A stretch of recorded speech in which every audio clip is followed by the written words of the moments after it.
Magluto-luto tayo. Kaya tinatawag na lang saklay. Saklay means hindi ko alam. Binukuan mo siya. Wow. Laman loob ng baboy na walang dugo. Laman loob daw ng baboy. Something like bopis. Pero hindi siya bopis.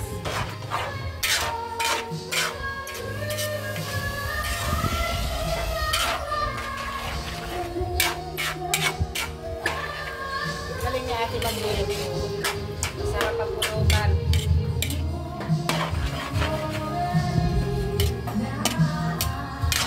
Thank you for watching.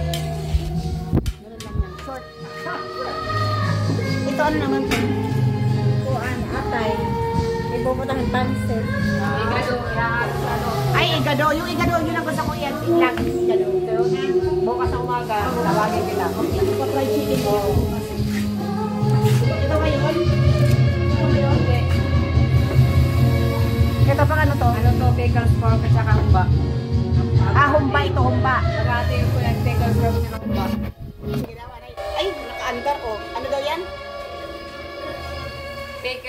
Pickles pork at saka humba. Yung lulutuin. Tapos ito naman yung igado. Bukas pa lulutuin. Wow. Ano Humba pala to. Prenito pala. Prenito. At saka to, pang humba. Humba. Yan.